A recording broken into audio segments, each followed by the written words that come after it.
I think the best way to think about it is to think about it in terms of having a single wave function that describes two particles instead of having two particles as separate objects. Now they're really connected. They're like part of the same thing.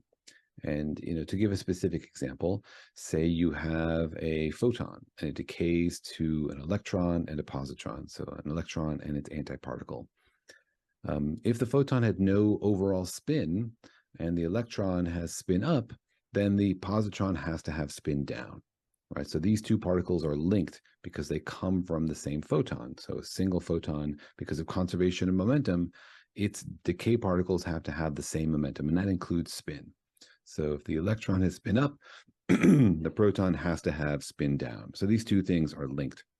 And that's a very classical picture, right? There's no quantum mechanical fuzziness so far. This is just conservation of momentum. But what happens if those particles are uncertain? Like what if you have a photon produce an electron and produce a positron, and you don't know whether the electron is spin up or down? So now now the electron might be spin up and it might be spin down, but conservation of momentum still holds.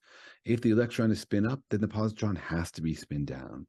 And if the electron is spin down, the positron has to be spin up. So now these two particles are entangled, meaning that what happens to the electron is connected to what happens to the positron. They have to be the opposite, even if their combined fate is uncertain.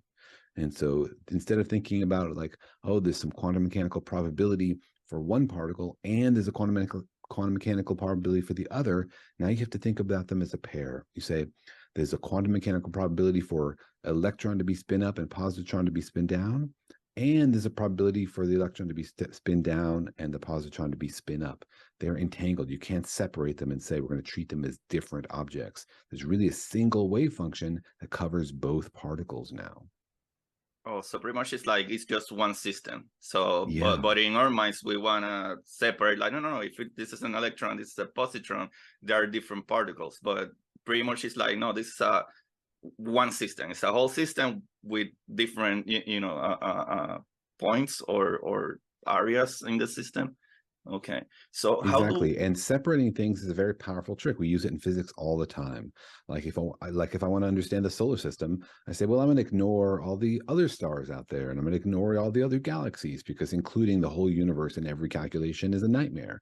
So usually you can make the approximation that you could ignore most of the universe when you calculate about one specific thing. So that's really important trick we use all the time. But sometimes you can't, right? When you calculate what happens to the Earth, you can't ignore the sun. It's a big deal.